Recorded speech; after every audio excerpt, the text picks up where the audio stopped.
Assalamualaikum warahmatullahi wabarakatuh.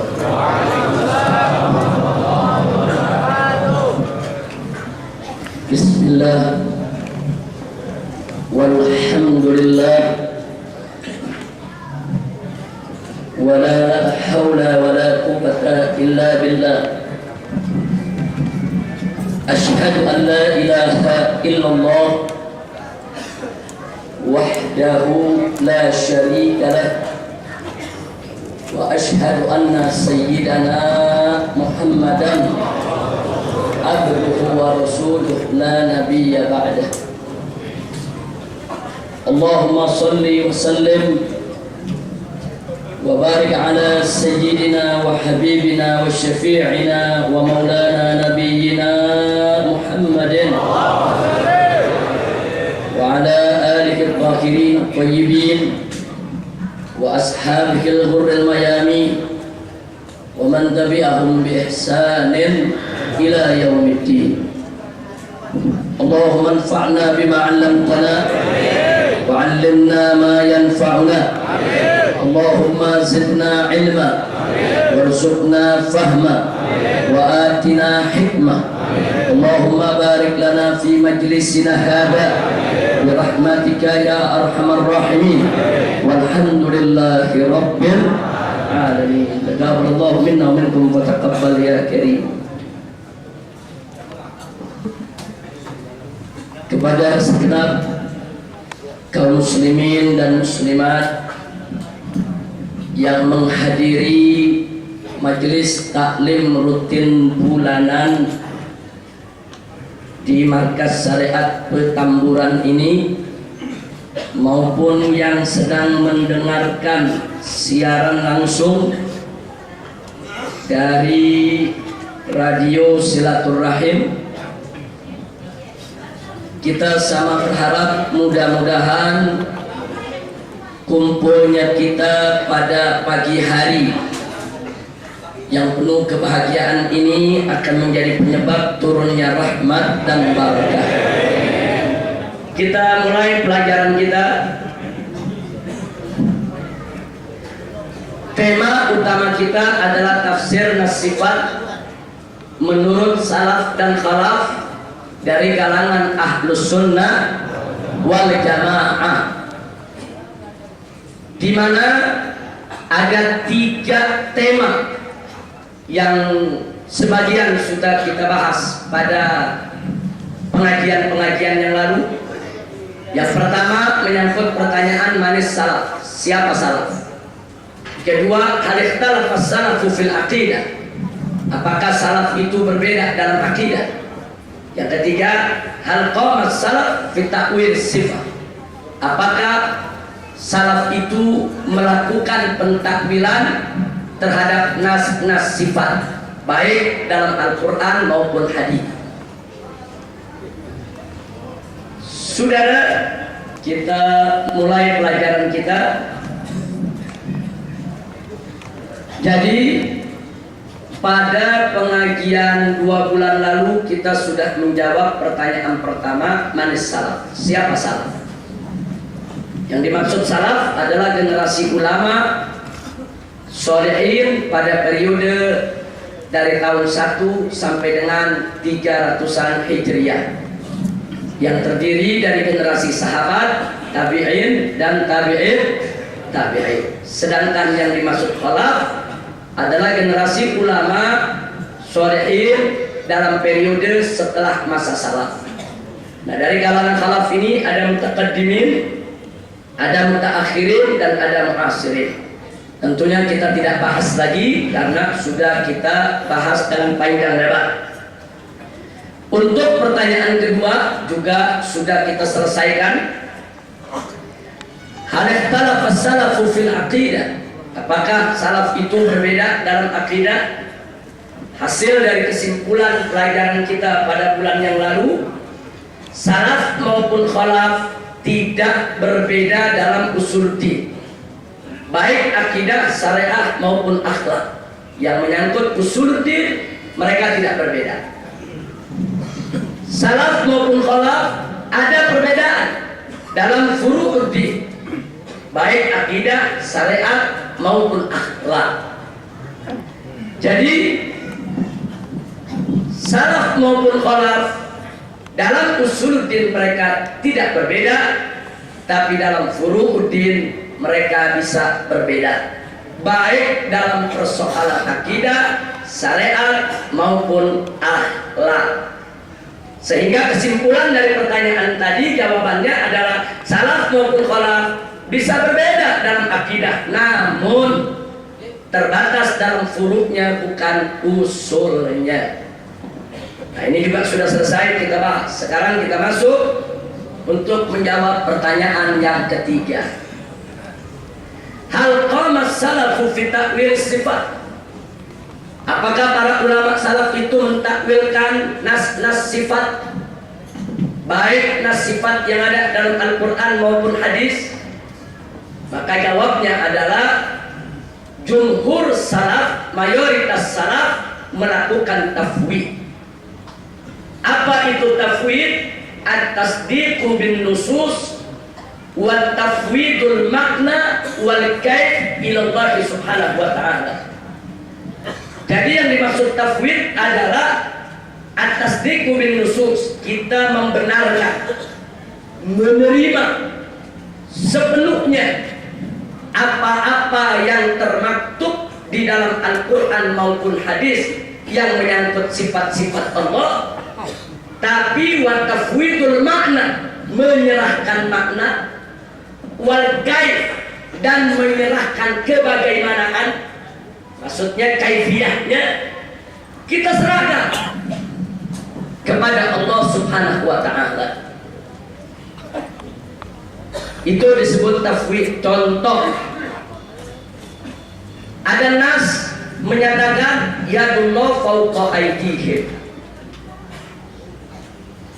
tangan Allah di atas tangan mereka. At-tasdiq bin nusus, kita percaya, kita beriman apa yang Allah nyatakan atau Nabi nyatakan dalam ayat maupun hadis tentang yadullah, tentang tangan Allah. Tapi apa makna tangan Allah? Wallahu a'lam. Dan bagaimana kaifiyah tangan Allah, apalagi maknanya aja kita sudah wallahu a'lam, apalagi kaifiyahnya wallahu a'lam. Nah, kalau kita bersikap sedemikian rupa, berarti kita sudah melakukan tafwid. Nah, ini jumhur salaf seperti ini. Nah, sekarang yang kedua, jumhur khalaf. Jumhur ulama khalaf, mereka lebih banyak menggunakan takwil. Apa itu takwil? Sorful lafzi an dhahirihi ila ma'nan akharin maqsudin fi lughatil arabil lati nazala bihal Qur'an. Artinya memalingkan suatu lafaz dari makna zahir ke makna majazi, ke makna lain yang dimaksud dalam bahasa Arab yang Al-Quran turun dari Allah subhanahu wa ta'ala dengan bahasa tersebut. Jadi maksudnya, contohnya, yadullah fawqa aydihim, tangan Allah di atas tangan mereka. Apa maksud tangan Allah? Maka yang melakukan takwil mengatakan yang dimaksud tangan Allah adalah kekuasaan Allah. Manakala kita mengikuti penafsiran semacam ini, itu disebut kita mengikuti takwil. Jadi saya rasa jelas tuh, ada tafwid, ada takwil. Jadi kalau tafwid, serahkan aja udah makna kepada Allah. Wallahu a'lam.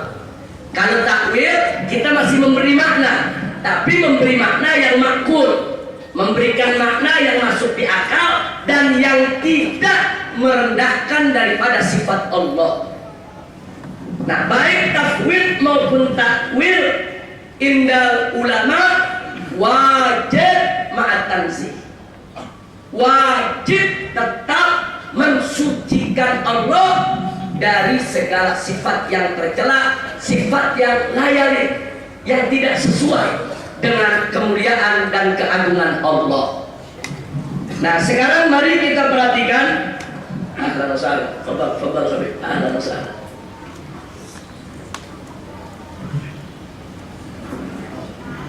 Muncul pertanyaan, kenapa ulama salaf lebih banyak melakukan tafwid dan ulama khalaf banyak melakukan takwil? Kenapa? Untuk menjawabnya cukup kita perhatikan jawaban yang pernah diberikan oleh Al-Alimul Allamah Muhammad Zahid Al-Kautsari rahimahullah ta'ala. Beliau mengatakan sebagaimana dinukilkan oleh Al-Imam As-Subki dalam kitab As-Saifus Shaqi.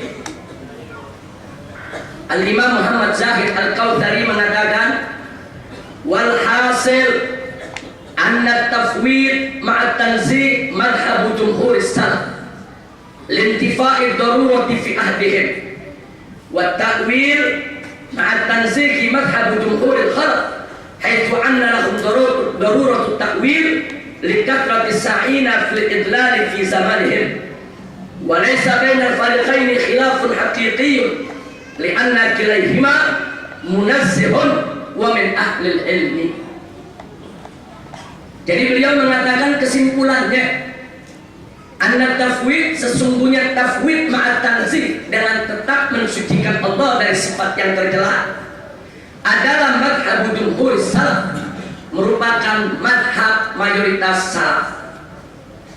Lintifa'id darurah fi ahdihim, karena di zaman salaf itu tidak ada kedaruratan yang membuat mereka harus mentakwilkan ayat. Cukup tafwid saja umat sudah terima. Jadi kondisi ketika itu tidak ada kedaruratan untuk melakukan takwil. Kemudian berikutnya wa ta'wil ma'at tanzih. Sedangkan takwil dengan tanzih, dengan tetap mensucikan Allah, adalah madhab jumhurul khalaf, adalah madhab daripada mayoritas khalaf.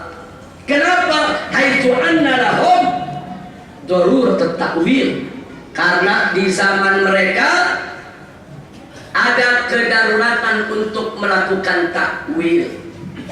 Kedaruratan macam apa? Likasratis sa'ir fil idlal fi zamanihim, karena ketika itu mulai bermunculan orang-orang, kelompok-kelompok dengan pemikiran-pemikiran yang sesat dan menyesatkan, yang mereka seenaknya mentafsirkan ayat-ayat sifat sehingga merendahkan sifat-sifat Allah. Seperti apa? Seperti munculnya kalangan musyabbih, kalangan-kalangan yang menyerupakan Allah dengan makhluk. Seperti bermunculannya pemikiran-pemikiran mujassim. Apa itu mujassim? Pemikiran yang menjasmanikan Allah. Allah itu dihayalkan memiliki bentuk, saudara. Nah, kemunculan pemikiran mujassim dan musyabbih yang menafsirkan Al-Quran secara zahir tanpa melakukan tafwid, apalagi melakukan takwil, ini merupakan tantangan tersendiri bagi ulama khalaf. Karena itu bangkitlah ulama khalaf untuk menolak tasbih dan tajsim. Akhirnya mereka melakukan takwil untuk menjaga dan melindungi akidah umat Islam. Jangan sampai mereka tersesat manakala mereka yaitu ingin mengetahui tentang sifat-sifat Allah Subhanahu wa ta'ala. Nah, kemudian Al-Imam Muhammad Zahid Al-Kautsari mengatakan wa laisa bainal fariqaini khilafun haqiqi.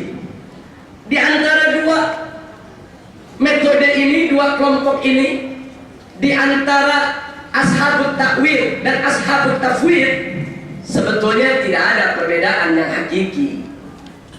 Tidak ada. Kenapa? Sebab kedua belah pihak munazzihun, sama-sama mensucikan Allah. Kedua belah pihak sama-sama mensucikan Allah dan sama-sama min ahlil ilmi. Sama-sama keduanya dari kalangan ulama, bukan dari kalangan orang awam, bukan dari kalangan orang jahil, tapi dari kalangan ulama yang memiliki ilmu pengetahuan. Alhamdulillah. Baik, itulah jawaban Al-Imam Muhammad Zahid Al-Kautsari. Nah sekarang mari kita lihat sketsa di depan Anda semua. Madzahibu ahli sunnati wal jamaah. Kita sering dengar orang sebut ahlus sunnah, ahlus sunnah. Apa sih itu ahlus sunnah? Madhab ahlus sunnah wal jamaah kita bagi menjadi dua. Ada madzahibul fiqhi, madhab fikih.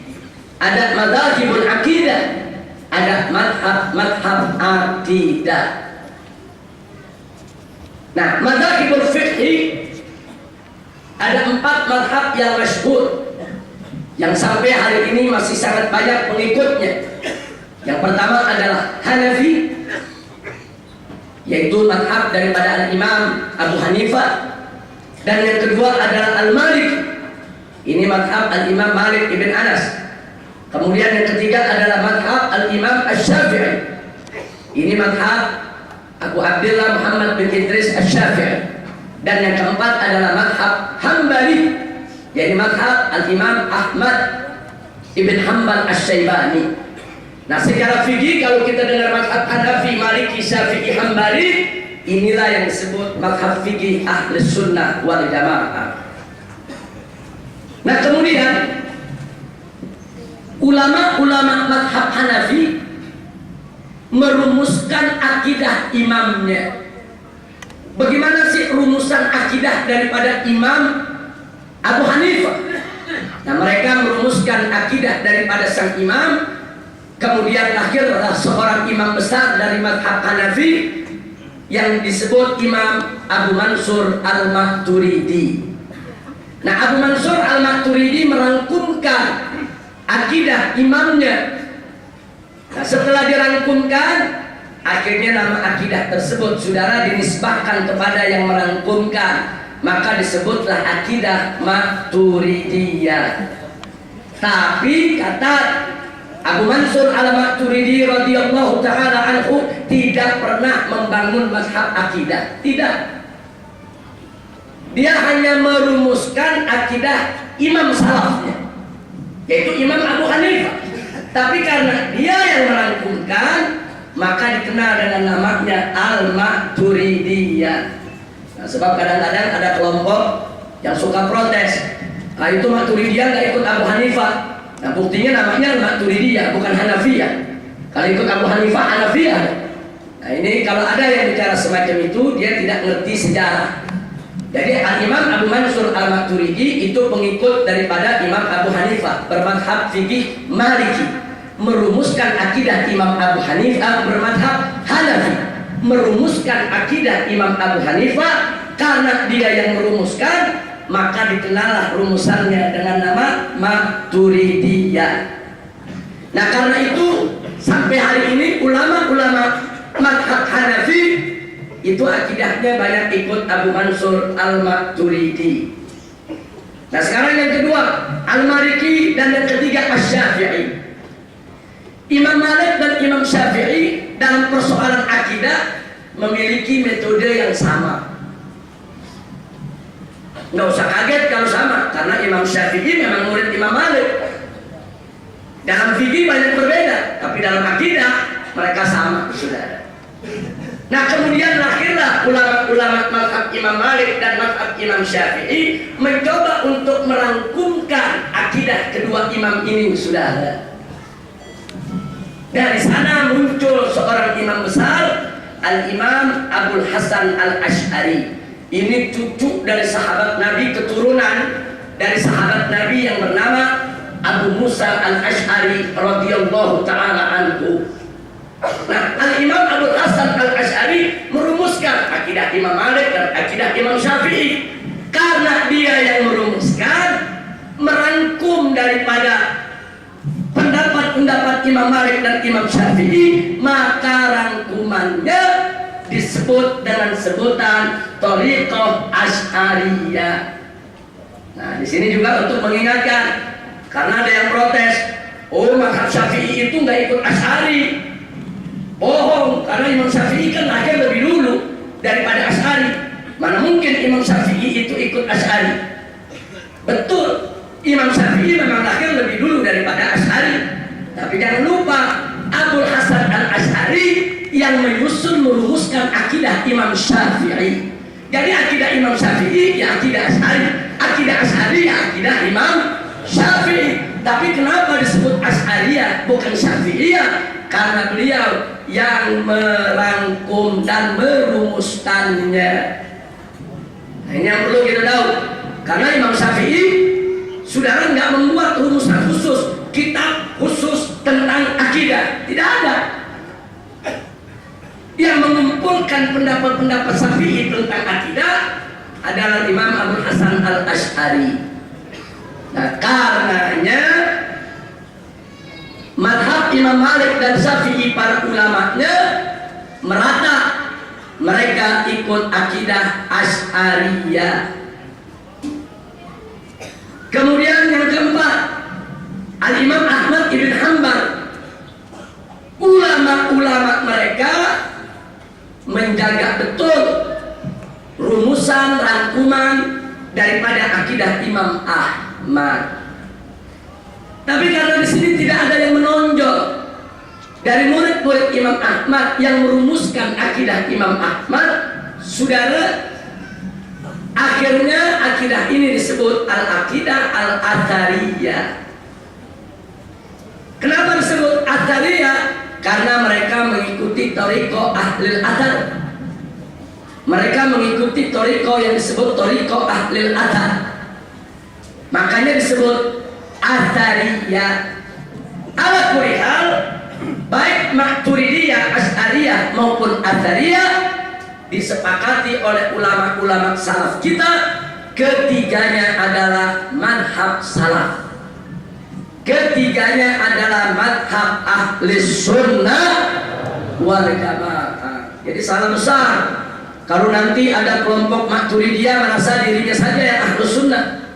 Salah besar kalau ada kelompok Athariyah mengatakan cuma akidah Imam Ahmad saja yang ahli sunnah. Tidak, akidah Imam Abu Hanifah ahlus sunnah, akidah Imam Malik dan Imam Syafi'i ahlus sunnah, akidah Imam Ahmad juga ahlus sunnah. Keempat-empatnya ahlus sunnah. Nah, kemudian apa mumayyizahnya? Nah, ini yang membedakan antara madhab-madhab ini. Kalangan Maturidiyah dan Asy'ariyah ini banyak menggunakan takwil, tapi tidak sedikit juga yang menggunakan tafwid. Nah, karena mereka terkenal dengan takwil, maka mereka disebut ashabut takwil. Ini pengikut daripada yang menggunakan takwil. Jadi ayat-ayat sifat ditakwilkan. Sedangkan akidah Athariyah yang mengikuti akidah Imam Ahmad ibn Hanbal ini lebih mengedepankan tafwid daripada takwil. Sedikit sekali mereka melakukan takwil. Pokoknya kalau sudah bicara ayat sifat, mereka serahkan saja sudah kepada Allah. Wallahu a'lam. Mereka tidak mau berbicara panjang lebar di dalam persoalan sifat. Mereka sangat hati-hati. Mereka cukup membatasi diri. Apa yang Allah nyatakan kami beriman. Adapun soal makna dan kaifiyah, wallahu a'lam. Makanya mereka disebut ashabut tafwid. Nah, ini yang perlu kita tahu. Tapi kesimpulan yang mesti kita ingat bahwa madhabus salaf at-takwil wa tafwid kilahuma la budda ma'at tansih. Apakah mereka menggunakan tafwid atau menggunakan takwil, tetap yang namanya ahlus sunnah wajib untuk mengikuti madhabut tansih, yaitu madhab untuk tetap mensucikan Allah dari segala sifat yang tidak layak bagi Allah. Nah, inilah yang perlu kita ketahui daripada kalangan madhab ahlus sunnah wal jamaah. Jadi kesimpulannya, tafwid madhab ahlus sunnah, takwil juga madhab ahlus sunnah. Nah, tapi ada yang menarik. Bagaimana tafwid dan takwil menurut Al-Imam Ibn Taimiyah dan Al-Imam Ibnul Qayyim rahmatullah alaihima. Al-Imam Ibn Taimiyah dan Al-Imam Ibnul Qayyim punya pendapat sendiri. Mari kita lihat. Al-Imam Ibn Taimiyah di dalam kitab Al-Muwafaqah jilid 1 halaman 118, ini ada dalam hamis kitab Minhajus Sunnah karangan Ibn Taimiyah rahimahullah. Di situ disebutkan inna tafwid min syarri aqwali ahlil bidah wal ilhad, bahwa sesungguhnya tafwid merupakan sejelek-jeleknya pendapat ahlil bid'ah dan ilhad. Ilhad itu mulhid, ateis. Nah, ini menarik. Tadi kita udah lihat ulama-ulama salaf justru banyak melakukan tafwid. Tapi Ibn Taimiyah mengatakan tafwid itu min syarri aqwali ahlil bidah, sejelek-jeleknya pendapat ahlil bid'ah. Nah, apa yang dikatakan oleh Ibn Taimiyah ini jelas bertentangan dengan apa yang dikatakan oleh Al-Imam Tirmidzi dalam kitab Jami'-nya, Sunannya. Al-Imam Tirmidzi dzakara anna tafwid madhhab ahlil ilmi, bahwa yang namanya tafwid adalah madhab ahlil ilm, madhab ulama. Seperti siapa? Al-Imam Ats-Tsauri, Al-Imam Malik, Al-Imam Ibnu Mubarak, Al-Imam Ibn Uyainah, Al-Imam Waqi'. Imam Waqi' ini guru daripada Imam Syafi'i. Ini semua ulama salaf. Tsauri salah, Malik salah, Ibnu Mubarak salah, Ibn Uyainah salah, Waqi' salah. Al-Imam Tirmidzi menyatakan beliau-beliau ini semuanya melakukan tafwid. Nah, Imam Tirmidzi ini lahir tahun 209, wafat tahun 279 Hijriah. Imam Tirmidzi termasuk salaf. Jadi ini kesaksian seorang ulama salaf tentang pendapat ulama salaf. Imam Tirmidzi ini ulama salaf, lahirnya tahun 209 Hijriah, wafatnya tahun 279 Hijriah. Periode salaf. Beliau bercerita tentang pendahulunya, bahwa Imam Tsauri, Imam Malik, Imam Ibnu Mubarak, Imam Ibn Uyainah, Imam Waqi' semuanya melakukan tafwid. Nah, lalu bagaimana tiba-tiba ada ulama mutaakhirin? Ibn Taimiyah mutaakhirin. Ibn Taimiyah bukan ulama salaf, sudah. Ibn Taimiyah itu sudah belakangan akhirnya. Nah, ternyata Ibn Taimiyah mengatakan tafwid itu sejelek-jeleknya pendapat ahlul bid'ah. Nah, jadi jelas apa yang dinyatakan oleh Ibn Taimiyah. Dengan tetap kita menghormati beliau, menghargai beliau, mencintai beliau sebagai seorang ulama, tapi kita tolak karena bertentangan dengan pernyataan ulama salaf. Imam Tirmidzi ulama salaf, saudara. Ulama salaf memberikan kesaksian bahwa sederetan ulama salaf yang lain melakukan tafwid terhadap ayat-ayat sifat. Nah, tapi kita mau tahu apa alasan Ibn Taimiyah mengatakan bahwa tafwid itu pendapat ahlul bid'ah. Karena menurut beliau Al-Quran itu diturunkan oleh Allah untuk mengajak bicara umat manusia dengan bahasa Arab. Tentunya tidaklah Allah menyampaikan sesuatu dalam Al-Quran kecuali dengan bahasa yang dimengerti manusia. Jadi nggak mungkin ada ayat Al-Quran yang tidak dimengerti manusia, termasuk ayat sifat.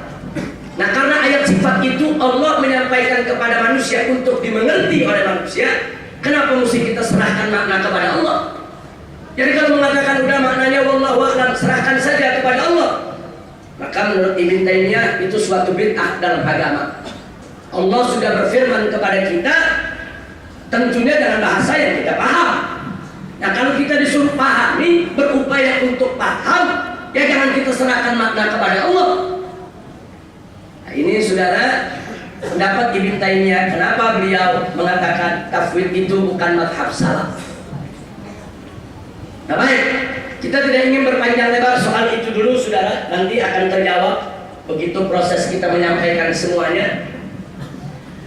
Kemudian Al-Imam Ibn Hajar Al-Asqalani Ini yang menulis kitab Fathul Bari.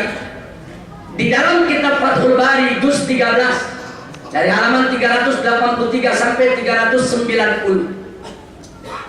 Di sini dikatakan oleh Imam Ibn Hajar Al-Asqalani, inna tafwid madhabus salaf. Jadi Imam Ibn Hajar Al-Asqalani ini ulama hadis. Ini merupakan referensi umat yang begitu penting dalam ilmu hadis, dalam ilmu periwayatan. Tidak ada satu ulama pun dari madhab manapun yang tidak mengakui ketinggian kedudukan Al-Imam Ibn Hajar Al-Asqalani. Beliau memberikan kesaksian di dalam kitabnya bahwa tafwid adalah madhab salaf. Nah, tinggal kita serahkan kepada jamaah yang hadir maupun pendengar radio Nasir, mau ikut Ibn Taimiyah yang mengatakan tafwid itu adalah sejelek-jeleknya pendapat ahli bid'ah, atau mengikut Imam Tirmidzi yang jauh lebih salaf daripada Imam Ibn Taimiyah, atau mengikut Ibn Hajar Al-Asqalani yang merupakan rujukan terpenting dalam ilmu hadis di tengah-tengah umat Islam, saudara. Jadi kalau saya dalam hal ini tentunya dengan sangat tidak ragu, dengan lantang saya bisa katakan saya ikut Imam Tirmidzi dan Imam Ibn Hajar Al-Asqalani. Saya tolak pendapat daripada Ibn Taimiyah dengan tetap menghormati Ibn Taimiyah sebagai sosok seorang ulama. Nah, jadi jangan nanti dianggap kalau kita mengkritisi ulama, wah ini kurang ajar nih ulama. Jangan. Itu studi kritis itu biasa, sudah nggak ada masalah. Yang penting kita jangan coba-coba hina ulama-ulama besar. Tolak pendapatnya, sampaikan dengan kesantunan dan keramahan. Mudah-mudahan kita diberi petunjuk oleh Allah yaitu kepada pendapat yang terbaik. Amin ya rabbal alamin. Nah, sekarang kita berpindah ke Ibnul Qayyim. Ibnul Qayyim rahimahullah mengatakan inna ta'wila awil majaza taghut. Jadi kata Ibnul Qayyim bahwa yang namanya takwil ataupun majaz, karena takwil itu kan menggunakan majaz, minal makna zahir ila makna majaz, yaitu memalingkan suatu lafaz dari arti zahir kepada arti majaz, itu takwil. Nah, Ibn Qayyim mengatakan yang namanya takwil, yang namanya majaz taghut. Itu kalau sudah disebut taghut, berhala, sudah. Itu kalau sudah disebut berhala berarti haram. Jadi bukan lagi bid'ah, taghut. Nah, ini disampaikan oleh Ibnul Qayyim dalam kitab As-Sawa'iqul Mursalah. Nah, sekarang mari kita lihat apa betul majaz itu taghut. Ibnul Qayyim ini pengikut Imam Ahmad ibn Hanbal. Beliau bermadhab Hambali. Sekarang mari kita lihat apa menurut Imam Ahmad, saudara. Imam Ahmad mengatakan, silakan buka kitab Al-Bahrul Muhit fi Jami'ul Usul lil Imam Syarqasi. Juz kedua halaman 182. Di sana dituliskan qala al-Imam Ahmad radhiyallahu taala anhu. Imam Ahmad berkata fi qaulillah ta'ala, tatkala beliau menafsirkan firman Allah, innani ma'akuma asma'u wa ara, sesungguhnya aku bersama kalian berdua, aku mendengar dan aku melihat. Apa kata Imam Ahmad berkenaan dengan ini? Beliau mengatakan hada min majazil lughah. Jadi Imam Ahmad sendiri mengatakan ini majaz, ini perlu ditakwilkan, nggak boleh diartikan apa adanya. Nah, jadi kalau majaz itu taghut, berarti Imam Ahmad juga taghut. Maka itu kita tolak. Kita tolak pendapat Ibnul Qayyim dengan tetap kita mencintai dan menghormati Ibnul Qayyim sebagai ulama. Nah, kenapa kita tolak? Karena ada konsekuensi. Kalau kita terima pendapat Ibnul Qayyim, maka kita harus mentauhidkan Imam Ahmad. Imam Ahmad salah. Tidak ada yang memungkiri satupun ulama tentang ketinggian kedudukan Imam Ahmad radhiyallahu taala anhu. Nah, kemudian mari kita lihat apa kata Imam Ibn Hajar Al-Asqalani dalam kitab Fathul Bari yang tadi kita sebutkan. Beliau menambahkan di halaman 432. Faman ajral kalama ala zahirihi afdha bikil amra ila tasbih. Jadi Imam Ibn Hajar Al-Asqalani mengatakan barang siapa yang mengartikan suatu kalam yaitu tentang sifat Allah ala zahirihi secara zahir tidak ditakwil, saudara, afdal bikil amra ila tasbih, maka akan mengantarkan urusan kepada tasbih, kepada penyerupaan Allah dengan makhluk. Artinya Ibn Hajar dengan tegas menolak ijra'il kalam ala dhahirihi. Ibn Hajar menolak menafsirkan kalam Allah ataupun aqwalun Nabi yang berkaitan dengan sifat Allah ala dhahir, secara dhahir, ditolak oleh Ibn Hajar. Karena kalau mengartikan sifat Allah secara dhahir akan mengantarkan kepada penyerupaan Allah dengan makhluk. Yadullah fawqa aydihim, tangan Allah di atas tangan mereka. Kalau ditafsirkan tangan Allah sebagaimana adanya, tangan Allah di atas tangan mereka dengan makna tangan, maka akan menyerupakan Allah dengan makhluk yang punya tangan, saudara. Walaupun ada yang mengatakan Allah punya tangan, tapi tangannya tidak seperti tangan makhluk. Walaupun dia katakan begitu, setidak-tidaknya dia sudah melakukan tajsim, pembentukan Allah dengan jasmani. Baik, dia tidak menyerupakan Allah dengan makhluk, tapi dia menjasmanikan Allah dalam bentuk tertentu yang punya tangan. Dan ini ditolak oleh Ahlus Sunnah wal Jamaah. Jadi kita bisa lihat di sini. Jadi pendapat Ibn Taimiyah maupun Ibnu Qayyim yang menolak tafwid dan menolak takwil dengan mengatakan bahwa tafwid dan takwil bukan mazhabus salaf tidak benar.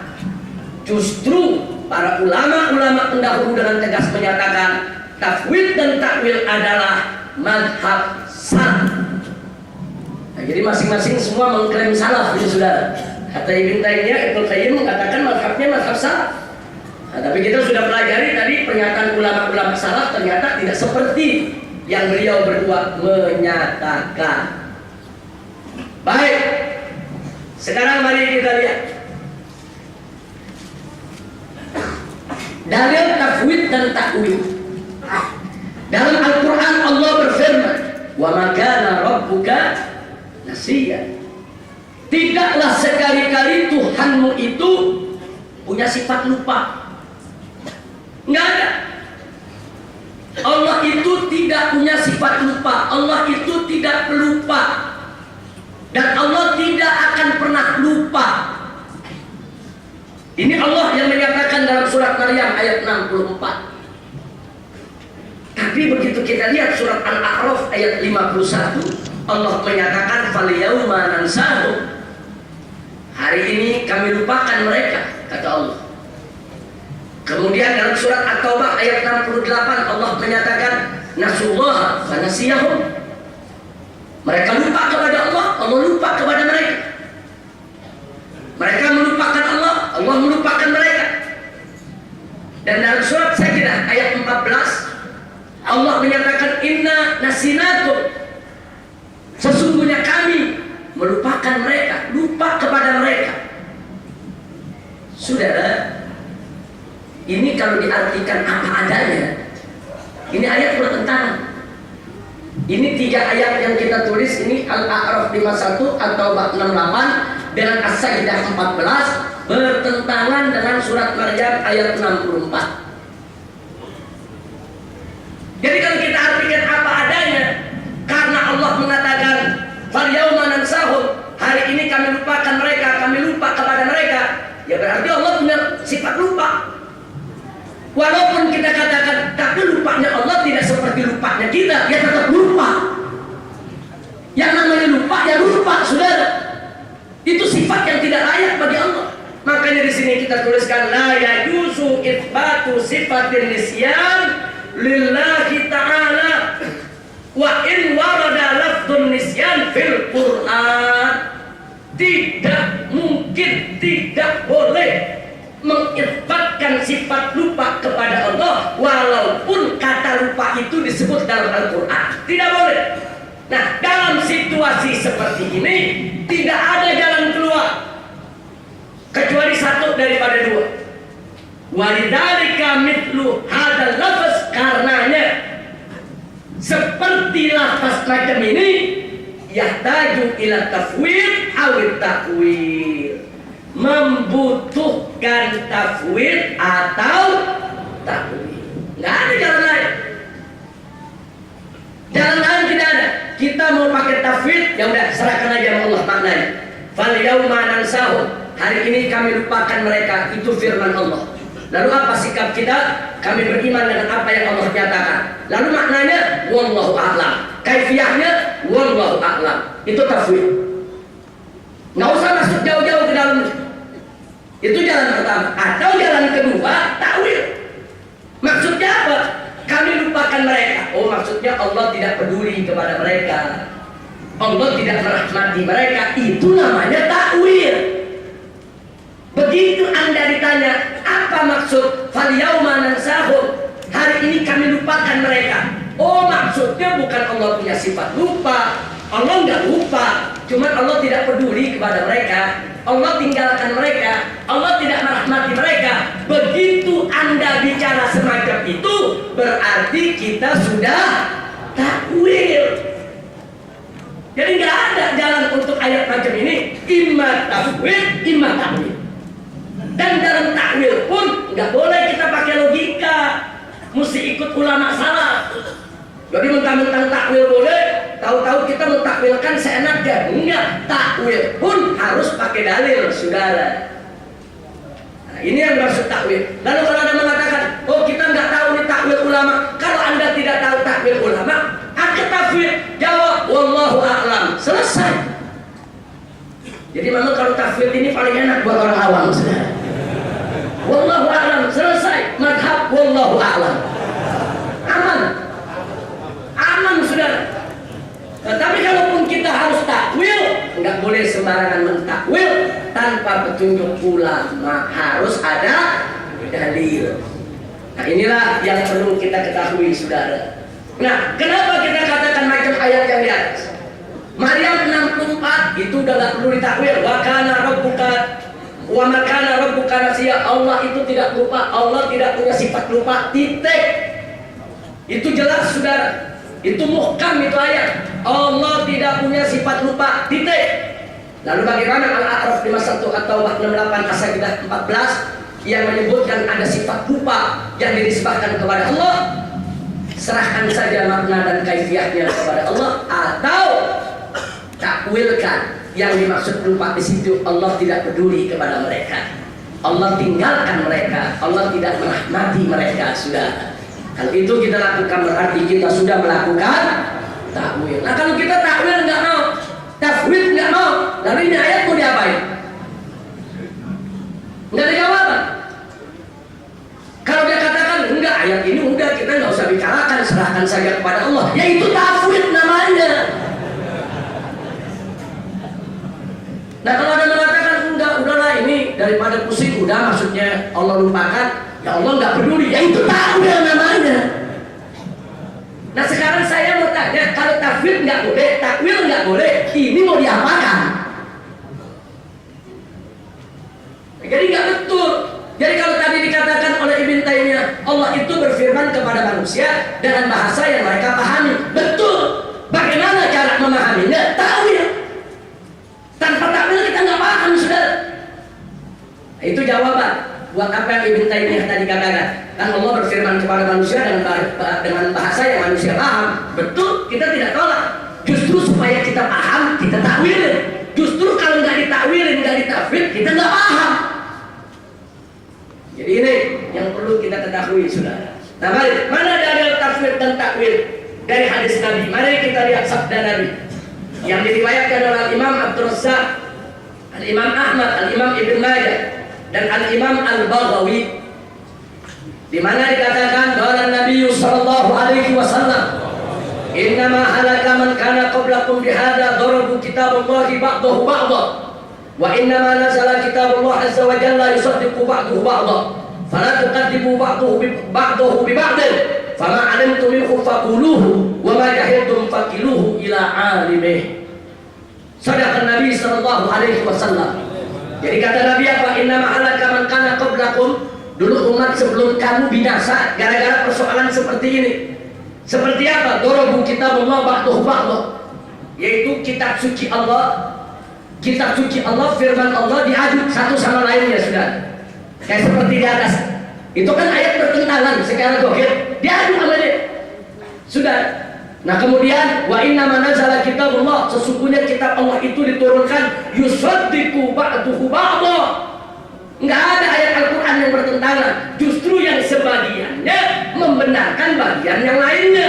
Karenanya fala tu'adibu ba'dahu bi ba'din. Maka itu jangan kau ingkari sebagian daripada ayat Al-Quran dengan membenarkan sebagian yang lain.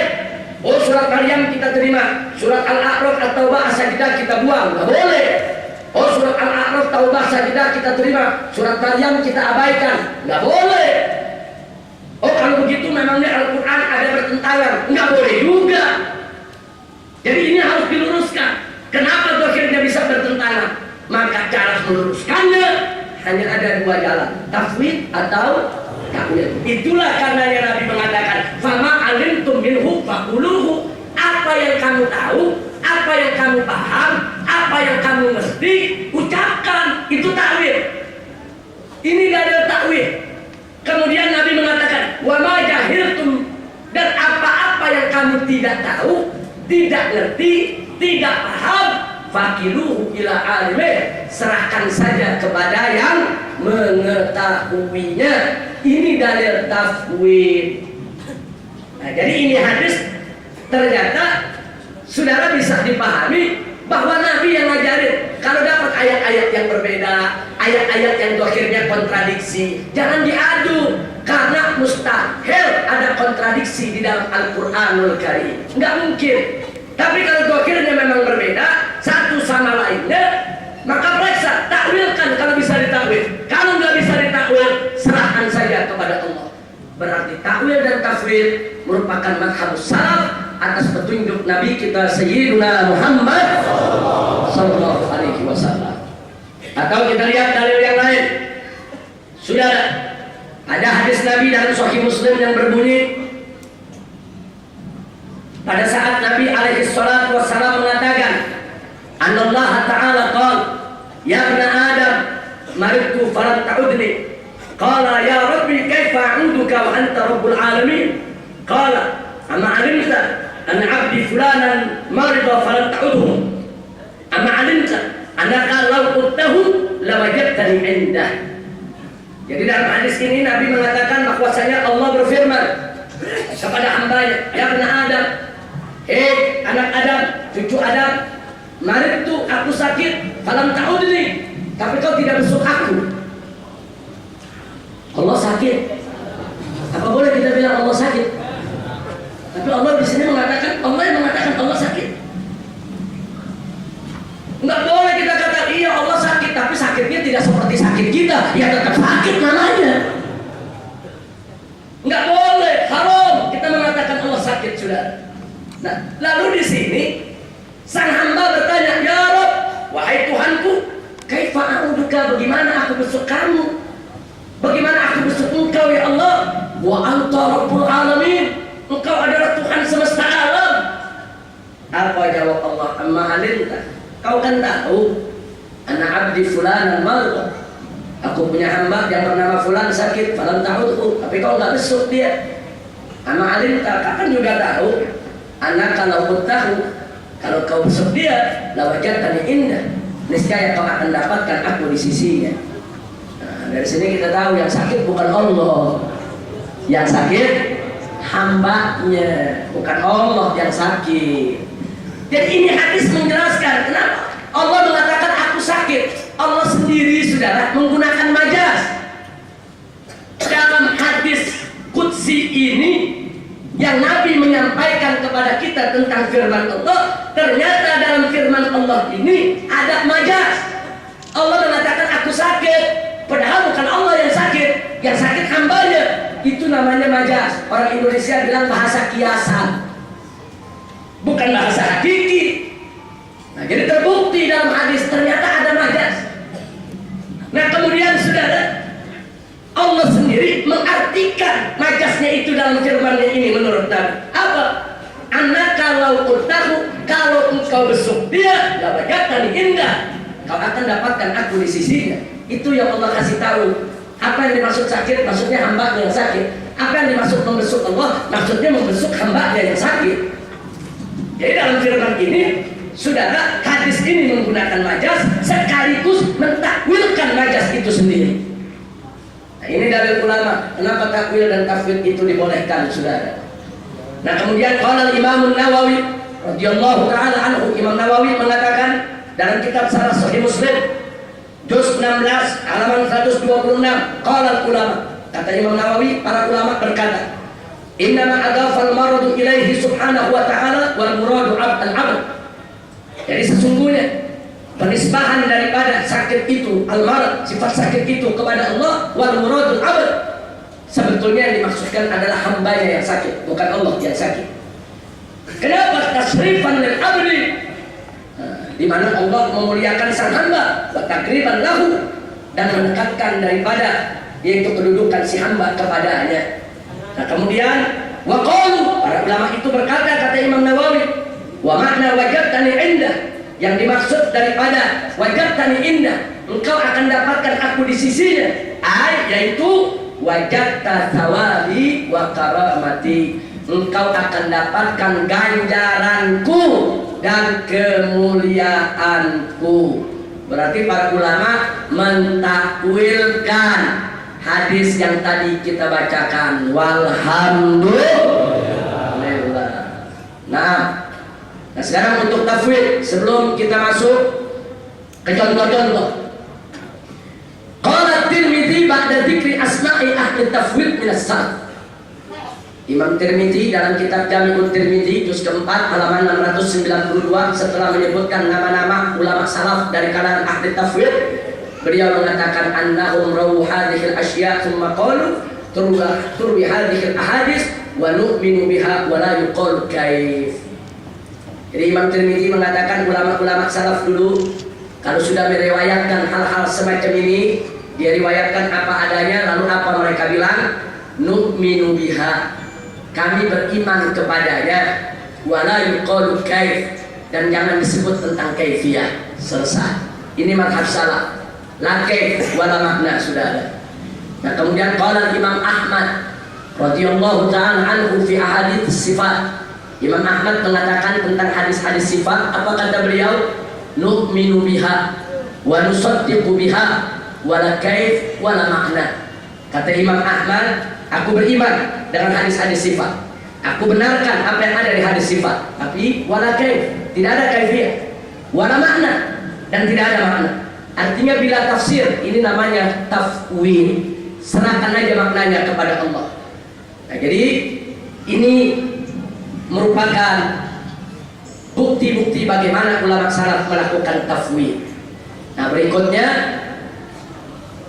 tolong waspada, ada al-iftira ala Imam Malik, ada kebohongan, penipuan yang dinisbahkan kepada Imam Malik, saudara, radhiyallahu ta'ala anhu, dalam buku-buku kalangan Wahabi ekstrim yang disebarluaskan di Indonesia, baik yang berbahasa Arab maupun berbahasa Indonesia, ada kebohongan.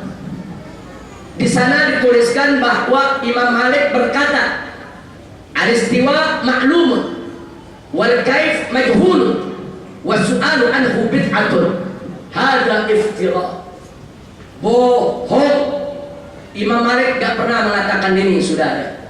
Jadi di sini dikatakan Imam Malik mengatakan al-istiwa ma'lumun. Jadi waktu ada ayat Ar-Rahmanu 'alal 'arsy istawa, Allah itu Ar-Rahman 'alal 'arsy istawa.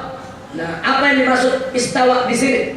Apakah dimaksudnya Allah itu naik, saudara, bersemayam di atas ars, atau ilmu Allah yang menguasai ars, atau apa maksudnya? Nah, di sini kalangan mereka mengatakan Imam Malik berkata al-istiwa maklumun. Al-istiwa itu artinya maklum, semua orang tahu apa arti istiwa. Wal kaif majhulun, tapi kaifnya majhul, tidak diketahui. Wa su'alu anhu bid'ah, dan pertanyaan soal itu adalah bid'ah. Waspada kalimat yang tengah. Wal kaif majhulun, tapi kaifiyahnya majhul, tidak diketahui.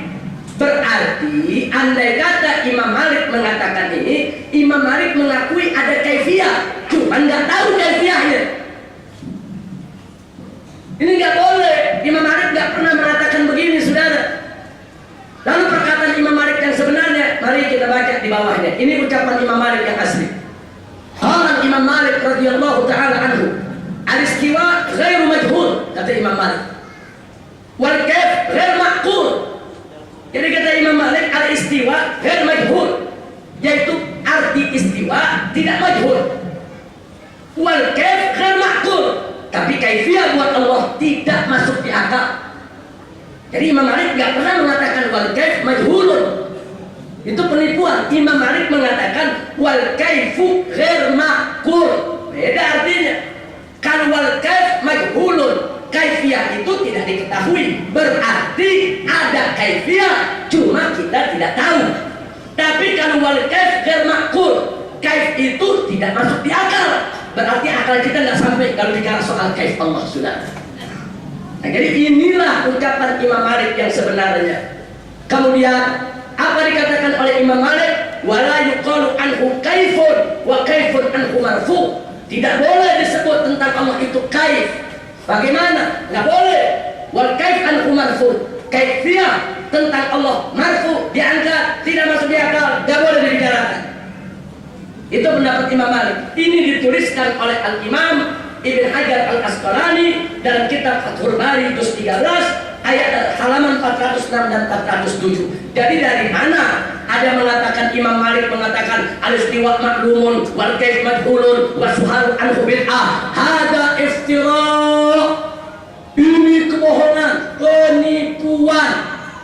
Maka itu umat Islam harus waspada. Imam Malik tidak pernah mengatakan begitu, saudara. Nah, karena itu mari kita lihat lagi apa yang dikatakan oleh Imam Malik di hadis sifat. Imam Malik mengatakan amiroha kama ja'at bila tafsir. Ini kata-kata Imam Malik. Amiroha artinya al-imrah. Imrah. Jadi amiroha kama ja'at. Jadi kalau ada ayat-ayat sifat, ya udah artikan lagi apa adanya bila tafsir, tanpa tafsir. Berarti kalau tanpa tafsir apa? Tafwid. Ini pendapat Imam Malik. Nah, jadi jangan mencatut nama Imam Malik untuk pendapat yang Imam Malik tidak berpendapat dengannya, sudah.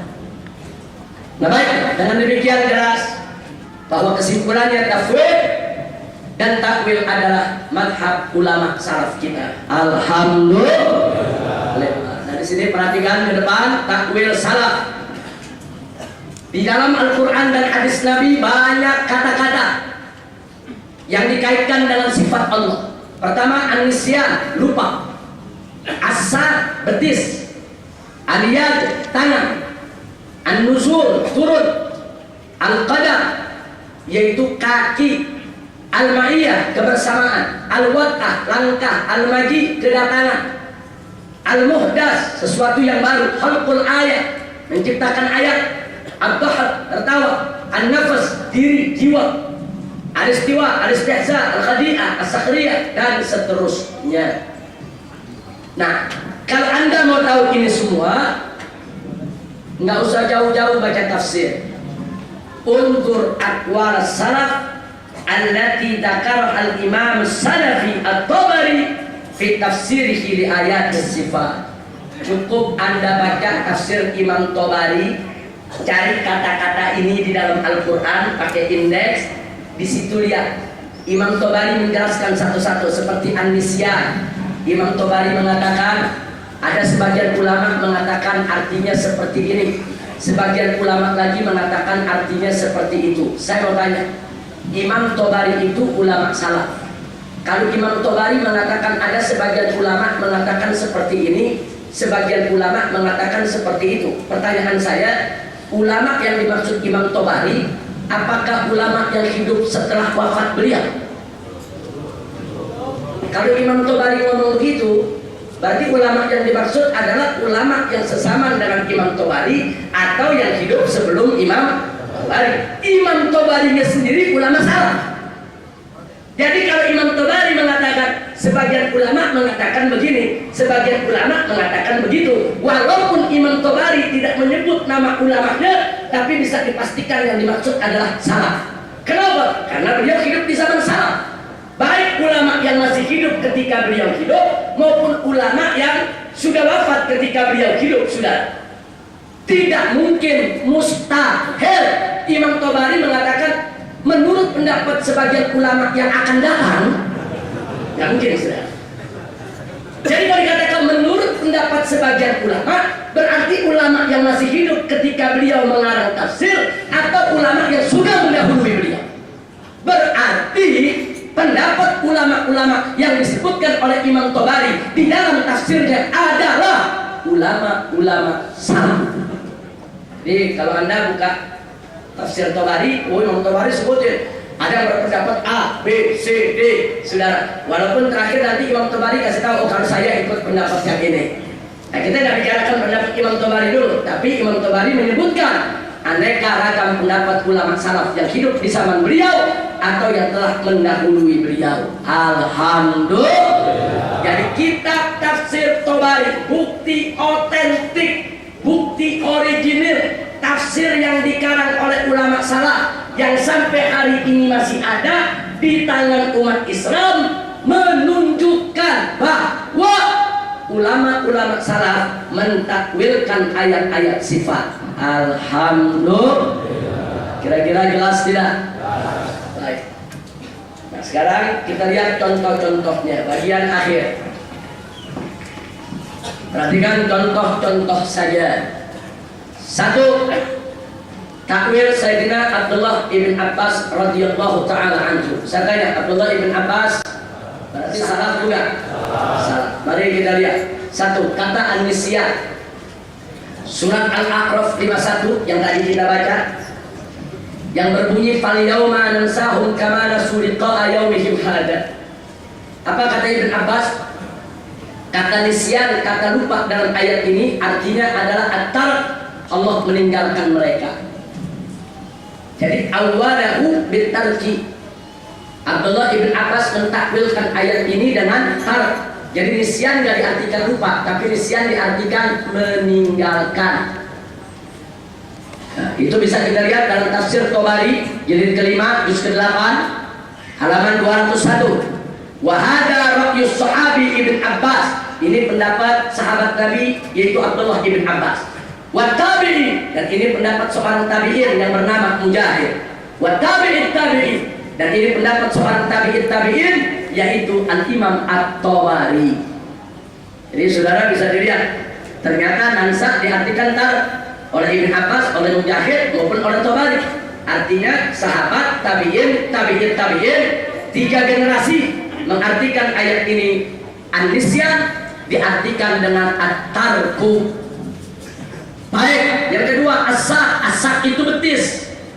Saudara, dalam surat Al-Qalam ayat 42, yauma yuksafu an saqin, yaitu hari di mana Allah menyingkap betisnya. Nah, ini kalau diartikan apa adanya, nanti orang awam bilang Allah punya betis. Saudara, apa kata Ibn Abbas? Yang dimaksud sak di sini adalah asyiddah. Itu di hari tersebut, saudara, itu kita tahu terjadi di hari kiamat nanti, terjadi huru hara. Di padang pasar terjadi kebingungan massa, orang panik, suasana keras, suasana kacau. Allah sedang menceritakan suasana tersebut, saudara. Makanya di sini asal diartikan oleh Ibn Abbas bisyiddah. Nah, ini juga pendapat daripada Sa'id ibn Jubair wa Qutadah. Ini pendapat Sa'id ibn Jubair wa Qutadah. Ini adalah pendapat daripada salaf kita di samping Ibn Abbas dan Mujahid. Walhamdulillah. Nah, kemudian saudara, yang nomor 3, aliyat. Allah berfirman faqala ta'ala dalam surat Ad-Dariyat ayat 47. Was-sama banainaha bi'aidin wa inna lamuhsi'un. Jadi di sini dinyatakan oleh Allah bahwa Allah, kami telah membangun langit di aidin, dengan tangan kami. Apa yang dimaksud tangan? Maka Ibn Abbas mengatakan yang dimaksud tangan adalah al-quwwah, kekuatan. Nah, berarti kesimpulannya saya tanya, kalau begitu Ibn Abbas salah. Ibn Abbas melakukan takwil tidak? Takwil, berarti takwil itu madhab salaf bukan? Madhab salaf, saudara. Kemudian yang berikutnya takwil Imam Malik. Takwil Imam Malik radhiyallahu anhu. Imam Malik lahir tahun 93, wafat 179 Hijriah. Saya mau tanya, salaf bukan? Sekali lagi saya mau tanya, salaf bukan? Salah. Imam Malik, saudara, pada saat mengartikan sabda Nabi yang berbunyi, yanzilu rabbuna tabaraka wa ta'ala kulla lailatin ila sama'id dunya. Ini secara bahasa artinya Tuhan kami turun setiap malam ke langit dunia. Ini riwayat Bukhari dan Muslim. Allah turun setiap malam ke langit dunia. Imam Malik ditanya apa yang dimaksud turun. Imam Malik menjawab, nuzulu amrihi ta'ala. Yang turun itu perintah Allah, bukan zat Allahnya. Bahkan dalam hadis lain disebutkan yang turun itu malaikat yang diperintahkan oleh Allah untuk menyeru siapa yang ingin pengampunan Allah, Allah siapkan pengampunan untuknya. Nah, jadi di sini Imam Malik melakukan takwil. Imam Malik tidak pernah mengatakan zat Allah yang turun. Nah, makanya saudara, begitu ada yang mengartikan innallaha yanzilu bidzati, sesungguhnya Allah turun dengan zatnya, itu merupakan bid'ah. Nah, kenapa kita katakan bid'ah, saudara? Karena Nabi nggak pernah mengatakan Allah subhanahu wa ta'ala yanzilu bidzati. Kata bidzati dengan zatnya itu tambahan dari kalangan tasbih, kalangan musyabbih, dan kalangan mujassim. Nabi nggak pernah mengatakan bidzati. Nabi hanya mengatakan Allah turun ke langit dunia yang pertama. Nabi nggak pernah mengatakan Allah turun dengan zatnya ke langit dunia yang pertama. Tidak ada kata zatnya, saudara. Jadi kata zatnya itu tambahan kalangan musyabbih dan mujassim. Na'udzubillah min dzalik. Nah, itu Imam Malik melakukan takwil. Walaupun Imam Malik ini sebetulnya, saudara, ashabut tafwid, lebih banyak tafwid daripada takwil. Tapi ternyata ada bukti Imam Malik, walaupun sekali atau dua kali, tetap itu merupakan bukti kalau beliau melakukan takwil. Yang berikutnya, takwil Al-Imam Al-Hasan Al-Basri. Al-Imam Al-Hasan Al-Basri wafat tahun 110 Hijriah. Berarti salaf bukan? Salaf. Siapa yang nggak tahu Imam Hasan Al-Basri, saudara?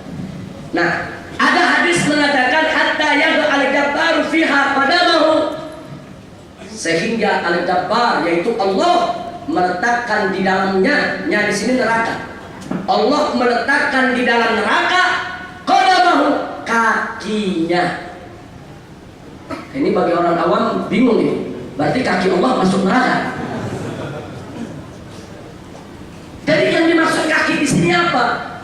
Kalau ini tidak ditakwil atau tidak ditafwid, berbahaya.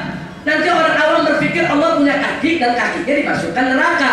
Yang lebih berbahaya lagi, neraka itu ciptaan Allah. Allah itu pencipta neraka. Jangan lupa, kalau Allah memasukkan kakinya dalam neraka, berarti Allah masuk ke dalam ciptaannya. Berarti Allah lebih kecil dari ciptaannya. Padahal Allah itu akbar, maha besar. Jadi mustahil ini diartikan kaki Allah, saudara. Mustahil. Makanya Ahlus Sunnah wal Jamaah menolak. Lalu apa yang dimaksud qadamahu? Di sini ditakwilkan oleh Al-Imam Hasan Al-Basri. Beliau mengatakan yang namanya qadam itu adalah bi annahumul ladina qaddamahumullahu ta'ala min sirari khalqih wa atbatahum linnar. Yang dimaksud qadamahu adalah hamba-hamba Allah yang banyak berbuat kemaksiatan, orang-orang jahat. Qaddamahumullah, Allah kedepankan mereka untuk dijebloskan ke dalam neraka. Itu yang dimaksud qadamah, bukan kaki. Siapa yang mengatakan begini? Al-Imam Hasan Al-Basri. Imam Hasan Al-Basri ulama salaf. Berarti ulama salaf melakukan takwil. Sekarang saya mau tanya, mana yang masuk di akal? Yang pertama mengatakan Allah memasukkan kakinya ke dalam neraka. Berarti Allah punya kaki, kakinya masuk neraka. Neraka itu ciptaan Allah. Kalau kaki Allah masuk ke neraka, berarti kaki Allah lebih kecil dari ciptaannya. ciptaannya lebih besar. Kan yang masuk yang lebih kecil. Saya mau tanya, tafsir macam itu masuk akal tidak? Itu bisa berbahaya tidak? Bisa menyesatkan itu sudah. Gak boleh menafsirkan hanya dengan zahirnya. Nah, tapi kalau Imam Abul Hasan Al-Asy'ari, Abul Hasan Al-Basri maksudnya mengatakan enggak. Yang dimaksud qadamah di situ itu dari kata qaddama yuqaddimu. Allah Subhanahu wa taala yuqaddim. Allah itu mendorong, mengedepankan siapa? Itu min syirari khalqi, dari ciptaannya yang berbuat jahat, orang-orang jahat dari ciptaannya. Qaddamahumullah, Allah dorong, Allah ceburkan mereka ke dalam neraka. Maksudnya akal tidak? Ini tafsir salah. Sudah baik. Saudara, bahkan tafsir inilah yang diambil oleh Al-Imam Ibnul Jauzi. Nah, ini menarik. Siapa Ibnul Jauzi? Hambali. Ibnul Jauzi itu pengikut Ibn Taimiyah, pengikut Ibnul Qayyim. Tapi dia tolak pendapat Ibnul Qayyim dan Ibnul Jauzi yang tidak mementakwilkan ayat ini. Saudara, silakan Anda baca kitab, yaitu Daf'u Allahumma shalli ala Sayyidina Muhammad. Daf'u Tasbih, apa judulnya? Subahut Tasbih. Daf'u Subahut Tasbih. Ada kitab berjudul Daf'u Subahut Tasbih. Nah, itu karangan Ibnul Jauzi. Di dalam kitab tersebut Ibnul Jauzi mengkritisi imamnya sendiri, saudara. Mengkritisi Imam Ibn Taimiyah maupun Ibnul Qayyim. Nah, bahkan di situ dalam kitab tersebut Ibnul Jauzi menghimbau kepada ulama-ulama Hanabilah tidak mengikuti Ibnul Qayyim dan Ibn Taimiyah di dalam menafsirkan ayat-ayat sifat, saudara. Bahkan beliau menolak kalau ada yang melakukan penafsiran ayat-ayat sifat dengan cara Ibnul Qayyim atau Ibn Taimiyah, beliau tolak kalau itu dinisbahkan kepada Imam Ahmad, saudara. Jadi ini sama-sama mazhab Hambali. Supaya kita tahu, silakan baca kitab daripada Ibnul Jauzi. Nah, tafsir semacam ini bukan Imam Hasan Al-Basri saja, bahkan An-Nadhr Ibn Sumail ini lahir pada tahun 122 Hijriah, berarti salaf bukan? Juga menafsirkan sama dengan Imam Hasan Al-Basri. Nah, ini yang perlu kita ingatkan, saudara. Jadi inilah takwil ulama salaf. Berikutnya, Sufyan Ats-Tsauri pada saat membaca ayat wa huwa ma'akum aina ma kuntum, dan dia Allah bersama kalian semua di mana saja kalian berada. Apa yang dimaksud bersama kalian? Di sini lafdh huwa, itu lafaz huwa fil ayat, di dalam ayat ta'udu ala dzat. Itu sebetulnya kembali kepada zat Allah, la ala sifat asal. Sebetulnya kata huwa menunjukkan zat Allah. Tapi kalau diartikan zat Allah mustahil, wa ma'adzalik lama kana dhahiruha mustahilan surifat ilal majaz fa'ubilat. Kalau diartikan zat Allah bersama kalian di mana saja kalian berada, ini menjadi mustahil, saudara. Karena itu Al-Imam Sufyan Ats-Tsauri mengatakan yang dimaksud al-mahiyyah ma'akum di sini adalah awalahu bil ilmi, ilmu Allah yang bersama kalian, pengetahuan Allah yang bersama kalian. Artinya Allah punya ilmu dan pengetahuannya meliputi seluruh makhluknya. Allah mengetahui apa yang sudah terjadi, yang sedang terjadi, yang akan terjadi. Tidak ada satupun gerakan makhluknya yang luput dari pengetahuan Allah. Saya tanya, tafsir begitu masuk di akal tidak? Itu tafsir salah. Tapi kalau ditafsirin zat Allah bersama kalian di mana saja kalian berada, nanti orang bilang, waduh, Allah bersama ustaz saya di Jakarta, saya sekarang ada di Amerika, Allah bersama saya juga di Amerika. Berarti Allah itu banyak dong di mana-mana. Itu berbahaya, saudara. Nah, kemudian Sufyan ibn Uyainah lahir tahun 107, meninggal tahun 198. Salah bukan? Salah. Nah, di situ ada hadis yang bunyinya begini. Akhiru wad'atin wada'ahar rahman biwajib. Akhir langkah daripada langkahnya Ar-Rahman, yaitu Allah, adalah di lembah Wajib. Akhir akhir langkah dari langkahnya Allah di lembah wajib. Berarti Allah punya langkah tidak? Allah punya langkah. Berarti kalau punya langkah ada kaki. Terus langkahnya segede apa? Ini sulit dipahami orang-orang awam, sudah nggak bisa dimaknai secara dohir. Nah, disinilah Al-Imam Sufyan ibn Uyainah mengatakan berkenaan dengan hadis ini. Beliau mengatakan awalahu bi annahu akhiru ghazatin ghazaha Rasulullah sallallahu alaihi wasallam bit Taif. Ini yang dimaksud hadis adalah perang terakhir Nabi di lembah Wajen di wilayah Taif. Di wilayah Taif ada satu wadi bernama Wadi Wajen. Disitulah Nabi terakhir perang. Perang terakhir Nabi sebut akhir langkah Allah Subhanahu wa ta'ala. Maksudnya bukan Allah melangkah pakai kaki. Maksudnya perangnya Nabi itu diridhai Allah. Perangnya Nabi itu ketentuan Allah. Perangnya Nabi itu aturan Allah. Nah, aturan Allah yang menyangkut perangnya Nabi selama hidup, itulah yang paling akhir. Karena setelah itu tidak ada perang lagi antara Nabi dengan yang lainnya, karena Nabi wafat kembali kepada Allah. Nah, kalau ini nggak ditakwilkan repot. Langkah akhir Allah ada di lembah Wadir, berarti Allah nggak ke Indonesia. Na'udzubillah min. Gak boleh, saudara. Ini karenanya Ahlus Sunnah wal Jamaah menolak mengartikan sifat-sifat Allah secara zahir saja. Nah, penolakan Ahlus Sunnah berdasarkan pendapat ulama salaf. Jadi jangan memfitnah salaf. Nggak ada ulama salaf mengatakan Allah punya tangan, tapi tangannya tidak seperti tangan manusia. Nggak ada. Nggak ada ulama salaf mengatakan Allah turun ke langit dunia dengan zatnya. Nggak ada. Nggak ada ulama salaf yang mengartikan sedemikian rupa. Jadi kalau ada yang mengklaim ulama salaf, suruh dia buktikan ulama salaf yang mana, siapa namanya, di kitab apa. Ulama salaf mengatakan Allah itu lupa, tapi lupanya tidak seperti lupanya kita. Allah itu sakit, tapi sakitnya tidak seperti sakitnya kita. Nggak ada, sudah. Baik, yang berikutnya Al-Imam Ahmad ibn Hanbal. Langsung, biasanya mereka-mereka yang menolak takwil selalu mengklaim atas nama Imam Ahmad ibn Hanbal. Nah, sekarang kita buktikan. Di dalam Al-Quran ada ayat yang berbunyi Waja'a Rabbuka, telah datang Tuhanmu. Apa kata Imam Ahmad berkenaan dengan ini? Imam Ahmad begitu ditanya soal ini, saudara, beliau mengatakan dengan tegas, Ja'a thawabu. Kata Imam Ahmad, yang datang itu ganjarannya.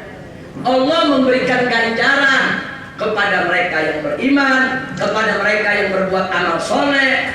Jadi yang datang itu bukan zat Allahnya, tapi yang datang itu ganjaran Allah. Berarti Imam Ahmad mentakwil tidak? Mentakwil. Imam Ahmad salaf bukan? Salaf. Lahir tahun 164, wafat tahun 241. Nah, kemudian kata al-muhdas. Dalam Al-Quran dikatakan ma ya'tikum min dzikrin min rabbihim muhdas. Tidaklah datang kepadamu daripada zikir, yaitu daripada Al-Quran dari Tuhanmu, kecuali muhdatsin, sesuatu yang baru. Di sini dikatakan bahwa Al-Quran itu sesuatu yang baru. Kalau dikatakan sesuatu yang baru, berarti Al-Quran itu makhluk. Imam Ahmad menolak, Al-Quran itu bukan makhluk, Al-Quran itu adalah kalamullah. Lalu Imam Ahmad ditanya, lalu bagaimana ini ayat? Kalangan Mu'tazilah membawa ayat ini untuk berdebat dengan Imam Ahmad. Bagaimana ayat ini mengatakan ma ya'tihim min dzikrin min rabbihim muhdas. Tidaklah datang kepada engkau apa yang datang kepada engkau, apa yang datang kepada kalian, kepada engkau, kepada mereka semua, ya'tihim min dzikrin, daripada zikir, min rabbihim, yaitu daripada Al-Qur'anul Karim, muhdas, sesuatu yang baru. Apa jawab Imam Ahmad? Ada dua. Yang pertama kata Imam Ahmad, an-nuzulu ilaina. Yang dimaksud bukan Qur'annya yang muhdas, tapi nuzulnya kepada kita yang muhdas. Berarti takwil bukan? Terus dalam jawaban lain Imam Ahmad mengatakan az-zikrul akhar. Yang dimaksud zikir di situ bukan Qur'an, tapi zikir yang lain. Berarti Imam Ahmad takwil bukan? Nah, kemudian ada lagi hadis Nabi mengatakan ma khalaqallahu syai'an a'zama min ayatil kursi. Tidaklah Allah menciptakan sesuatu lebih agung daripada ayat kursi. Allah tidak menciptakan sesuatu lebih agung daripada ayat kursi. Kata Mu'tazilah, berarti ayat kursi ciptaan Allah. Tapi ayat kursi itu adalah ciptaan yang paling agung.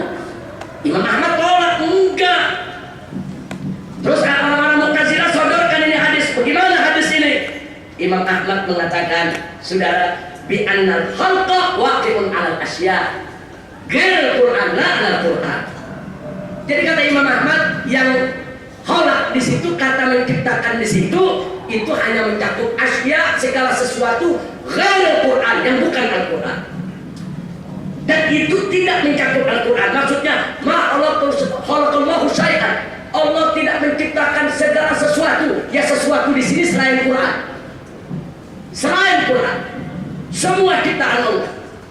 Nah, jadi di sini kita mau tanya, berarti jawaban Imam Ahmad tadi takwil bukan? Sebab kalau Imam Ahmad tidak mentakwilkan begitu, saudara, terpojok oleh dalil yang dikemukakan oleh Mu'tazilah. Justru dengan jawaban Imam Ahmad kondisi berbalik. Mu'tazilah tidak bisa, tidak mampu untuk memojokkan Imam Ahmad radhiyallahu taala anhu. Alhamdulillah.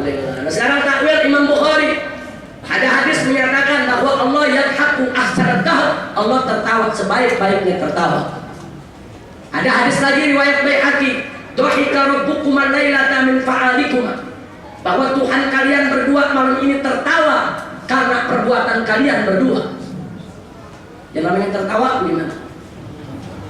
Coba saya minta jamaah tertawa. Jadi apa Allah tertawanya begitu? Oh, ada bilang Allah tertawa, tapi tertawanya tidak seperti tertawa kita. Ya berarti tawa juga namanya. Saudara, Imam Bukhari ditanyakan soal ini, apa kata Imam Bukhari? Al-Imam Al-Bukhari mengatakan makna dahak ar-rahmah. Yang dimaksud dahak itu adalah rahmat. Jadi yang dimaksud Allah tertawa, Allah merahmati, Allah senang, Allah suka, Allah rahmati. Itu yang dimaksud tertawa. Nah sekarang saya tanya, Imam Bukhari lahir tahun 194, wafat tahun 256. Berarti Imam Bukhari ini salaf bukan? Salah. Imam Bukhari mentakwilkan. Siapa bilang ulama salaf tidak mentakwil, sudah? Nah kemudian Imam Tirmidzi lahir 2909, wafat 279, salaf bukan? Salaf juga mentakwilkan. Ada hadis panjang. Di situ Allah menyatakan fa yu'arrifahu nafsa. Allah memperkenalkan dirinya. An-nafas. An-nafas itu biasanya dipakai untuk menunjukkan jiwa. Jiwa kita, diri kita. Nah, jadi kalau untuk Allah, apa Allah berjiwa? Sulit untuk dipahami. Maka itu ditakwilkan oleh Imam Tirmidzi, awwalahu bitajalli lahum. Maksudnya Allah menunjukkan kebesarannya kepada mereka. Itu takwil bukan? Takwil. Nah sekarang Imam Tabari. Saudara, mari kita lihat. Imam Tabari mengatakan soal al-istiwa. Beliau mengatakan, saudara, dalam tafsirnya, ala 'alaiha 'ulwa malikin wa sultanan la 'ulwa intiqalin wa zawalin. Yang dimaksud istiwa di sini adalah ketinggian atau naik, tapi bukan naiknya raja, bukan naiknya sultan, bukan naiknya bukan naik dalam makna intikal, tapi naik dalam pengertian ketinggian, kemuliaan, kehormatan, keagungan, bukan kenaikan fisik seperti naiknya fisik manusia. Enggak sampai di situ. Di dalam Al-Quran ada kata istihza. Wallahu yastahzibuhum. Allah memperolok-olok mereka. Saya mau tanya, apa pantas kita sebut Allah memperolok-olok? Ada manusia memperolok-olok Allah. Terus Allah katakan wallahu yastahzibuhum. Allah memperolok-olok mereka. Ada ayat mengatakan bahwa orang-orang kafir yahda'un Allah, mereka menipu Allah. Kemudian dinyatakan lagi Allah yang menipu mereka. Emang Allah tukang tipu? Astagfirullahaladzim, saudara. Nah ini ada kata istihza, artinya memperolok-olok. Ada kata khadi'ah, menipu. Ada sakhriyah, merendahkan. Ada makar. Wa makaru wa makarallah wallahu khairul makirin. Arti makar, apa boleh kita artikan? Mereka berbuat makar, terus Allah berbuat makar juga kepada mereka. Berarti Allah itu suka makar. Makar itu nggak bagus artinya, saudara. Imam Tabari, ayatul istihza wal khadi'ah wal sakhriyah wal makar wal kaid wa asbahiha awalaha ba'du salaf bi anna Allah ta'ala mujazin wa mu'aqib ashabi hadhihi sifati 'alaiha wa mubtiluha lahu. Jadi Allah menafsirkan, Allah menyatakan ini semua ditafsirkan oleh ulama salaf, maksudnya adalah Allah membalas perbuatan mereka. Orang kafir memperolok-olok Allah, maka Allah membalas olok-olok mereka. Orang kafir berbuat makar kepada Allah dan Rasulnya, maka Allah membalas makar mereka.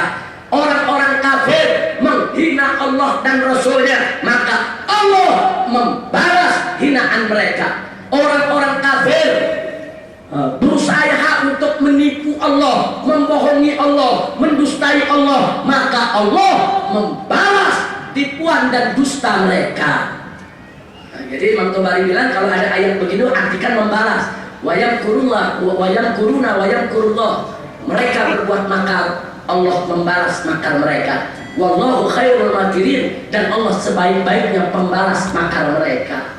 Jadi jangan dibilang Allah berbuat makar, nggak boleh. Lalu kita katakan Allah berbuat makar, Allah bukan penjahat, saudara. Allah itu bukan zalim. Kira-kira jelas tidak? Baiklah saudara, ada tambahan dari Imam Tabari. Beliau berikan satu kaidah dalam tafsirnya, la yalzamu ittifaqul lafzi ittifaqul makna. Tidak mesti lafaz yang satu maknanya juga satu, enggak mesti. Satu lafaz satu makna, enggak mesti. Kadang-kadang satu lafaz bisa dua makna. Yadullah, yadul insan, sama-sama ya. Tapi artinya enggak mesti sama. Yadul insan, tangan manusia. Yadullah, kekuasaan Allah. Lo kok boleh?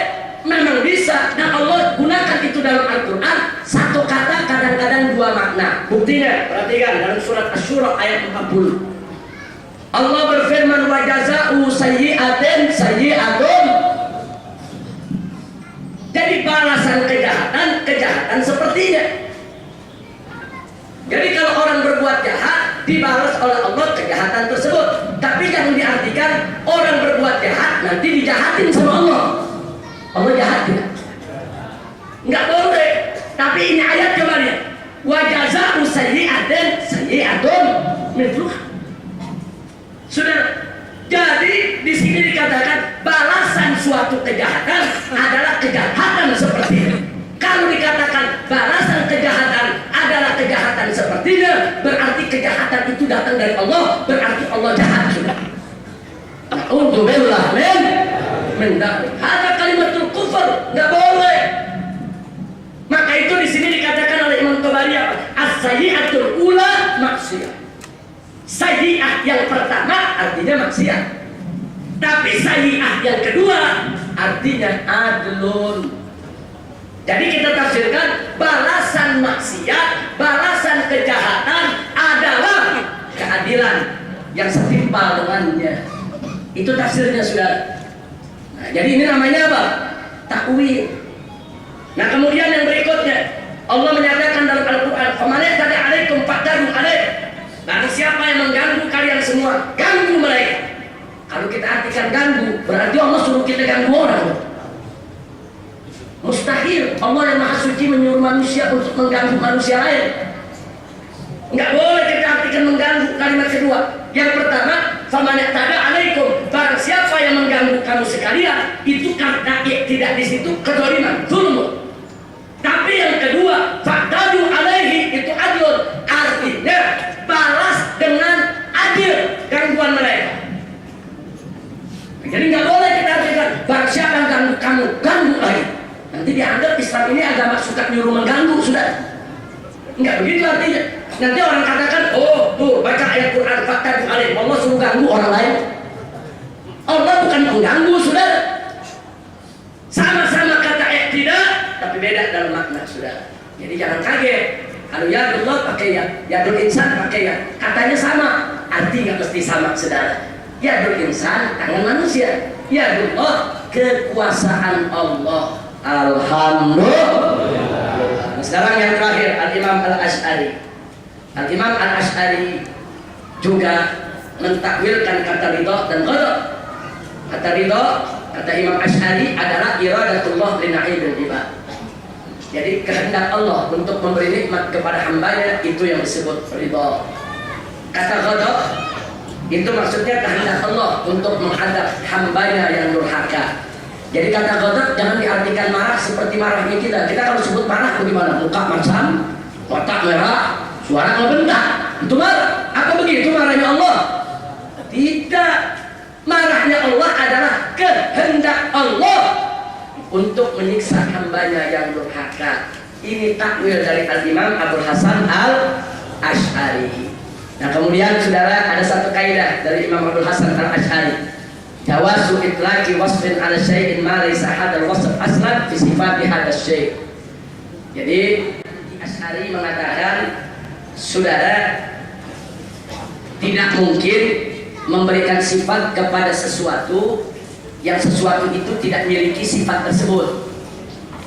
Jadi mereka bilang bahwa nanti semua kan akan fana, hilang, wa yabqa wajhu rabbika dzul jalali wal ikram. Maka yang akan kekal adalah wajhu rabbik, wajah Tuhanmu. Ini kalau diartikan wajah, berarti yang kekal cuma wajah Tuhan. Lalu tangannya bagaimana? Kan tadi katanya ada tangan, kan tadi katanya ada kaki. Berarti tangan Allah tidak kekal, berarti kakinya tidak kekal, berarti yang kekal wajahnya doang. Nah, mereka menjawablah, Allah kan sebut wajah, berarti Allah punya wajah. Enggak mungkin Allah mensifatkan dirinya dengan wajah kalau Allah tidak punya wajah. Itu kata mereka, saudara. Mustahil Allah memberikan sifat wajah kepada zat Allah kalau Allah tidak punya wajah. Dijawab oleh Imam Asy'ari, jawazu itlaqi wasfin, boleh memberikan sifat ala syai'in kepada sesuatu malaisa hadal wasf aslan fi sifati hadal syai', walaupun sesuatu ini tidak punya sifat itu, saudara. Contoh surat Ali Imran ayat 72. Di situ dikatakan alladzina amanu wajhan nahar, dan orang-orang yang beriman wajhan nahar, wajahnya siang. Emang siang punya wajah? Allah yang sebut wajhan nahar. Apa yang dimaksud wajhan nahar? Sepanjang hari, sepenuh hari dia selalu beriman kepada Allah, tapi Allah menggunakan wajah. An-naharu la wajha lahu, siang itu nggak punya wajah, tapi dalam Al-Quran Allah sebut siang ada wajahnya, saudara. Nah jadi kalau Allah sebut wajhun nahar, wajah siang, padahal siang tidak ada wajah, jangan kaget kalau Allah sebut wajhu rabbik, Allah itu punya wajah, terus kita tidak mengartikan wajah sebagaimana yang dimiliki manusia. Wajah kalau kita artikan yang dimaksud wajah di sini adalah zat Allah, boleh. Sebagaimana wajhun nahar yang dimaksudkan adalah seluruh siang, yang dimaksud wajhu rabbik adalah seluruh zat Allah. Kedua, dalam Al-Quran Allah mengatakan kepada Nabi surat Al-Hijr ayat 88, wahfad janahaka lil mu'minin. Hei Nabi, rendahkan sayapmu untuk orang yang beriman. Emang Nabi punya sayap? Allah yang bilang wahfad janah, rendahkan sayapmu. Saya mau tanya yang hadir, Nabi punya sayap nggak? Nah kok Allah suruh rendahkan sayapnya, maksudnya apa? Maksudnya apa sayap di sini? Rendahkan sayapmu, berarti disuruh apa? Rendah hati, disuruh tawadu, betul? Itu takwil namanya, saudara. Tapi kalau anda nggak mau takwil, ya serahkan aja kepada Allah. Wallahu a'lam, selesai. Tapi kalau anda mau makna zahir aja, hei Nabi, rendahkan sayapmu. Nabi nggak punya sayap. Kenapa Allah berikan sifat kepada Nabi yang Nabi nggak punya? Nah, berarti ini majas, ini perlu ditakwil, saudara. Nah kemudian wa innahu lakitabun aziz la ya'tikal batil baina yadayhi. Dalam surat Fussilat disebutkan bahwa Al-Quran itu adalah kitab yang mulia, tidak datang, tidak masuk ke dalam Al-Quran itu kebatilan baina yadayhi, di antara kedua tangan Al-Quran. Emang Al-Quran punya dua tangan? Ini bahasa kiasan, kalau orang Indonesia bilang bahasa kiasan, ini majas. Berarti dalam Al-Quran ada majas tidak? Berarti kalau ada majas perlu ditakwil tidak? Perlu. Kalau diartikan sebagaimana adanya, berbahaya tidak? Nah inilah yang perlu kita ketahui, saudara. Akhirnya kesimpulan pelajaran kita hari ini, satu, salaf maupun khalaf berbeda dalam akidah, namun terbatas dalam furu'nya bukan usulnya. Ini pelajaran 2 bulan lalu. Kedua, salaf maupun khalaf membenarkan, bahkan menggunakan tafwid dan takwil dalam nas sifat. Nah, ada pertanyaan, apa sih beda tafsir yang menggunakan tafwid, yang menggunakan takwil dengan tafsir yang tasbih dan tagsir? Perhatikan baik-baik. Yadullah, tangan Allah. Kalau pakai tafwid, yadullah artinya yadullah, tangan Allah. Apa maksudnya? Wallahu a'lam. Bagaimana kaifiyahnya? Wallahu a'lam. Itu namanya tafwid. Yang kedua, yadullah, tangan Allah. Apa maksudnya? Oh, maksudnya kekuasaan Allah. Itu namanya takwil. Nah, tapi kalau kalangan musyabih, mujassim enggak begitu. Mereka mengatakan yadullah, tangan Allah. Apa artinya? Ya artinya tangan Allah. Maknanya, maksudnya adalah tangan Allah, dan Allah punya tangan. Tapi begitu mereka ditanya, tapi kaifiyahnya bagaimana? Wallahu a'lam. Mereka merasa dengan mengatakan wallahu a'lam tadi, mereka itu sudah tidak melakukan tasbih, sudah. Menurut mereka, yang melakukan tasbih itu adalah yang mengatakan Allah punya tangan seperti tangan manusia, itu tasbih. Kalau kami nggak mengatakan begitu, kata mereka, kami mengatakan Allah punya tangan, tapi tangan Allah tidak seperti tangan manusia. Itu bukan tasbih menurut mereka. Tapi menurut Ahlus Sunnah wal Jamaah, baik Maturidiyah, Asy'ariyah atau Athariyah, dengan mengatakan Allah punya tangan, tapi tangannya tidak seperti tangan kita, dia sudah melakukan tajsim, menjasmanikan Allah dengan bentuk tertentu, walaupun kaifiyahnya dia katakan wallahu a'lam, sudah. Jadi kalau Ahlus Sunnah, al makna wallahu a'lam, al kaif wallahu a'lam. Tapi kalau yang tajsim, al makna dia tafsir, al kaif wallahu a'lam. Nah, itu bedanya di situ, sudah. Nah, tapi ala kulli hal, pada penutup ini saya ingin ingatkan amanat daripada Imam Abu Hasan Al-Asy'ari. Beliau mengatakan sebelum wafatnya, ishhad alayya, saksikanlah untukku, atasku, anni la ukaffiru ahadan min ahlil qiblah. Sesungguhnya aku tidak mengkafirkan siapapun daripada ahlul qiblah. Li'annal kulla, karena semuanya daripada mereka-mereka yang berbeda pendapat, aneka madhab, yushiruna ila ma'budin wahid, mereka menunjukkan kepada Tuhan yang satu.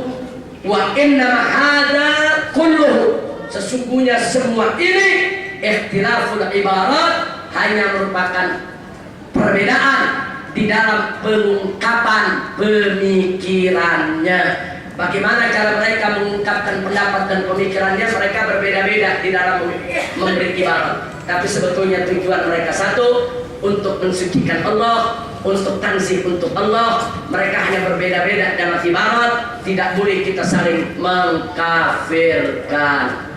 Nah, begitu kita ingatkan di sini semua, pesan terakhir, tidak boleh saling mengkafirkan sesama muslim. Alhamdulillah.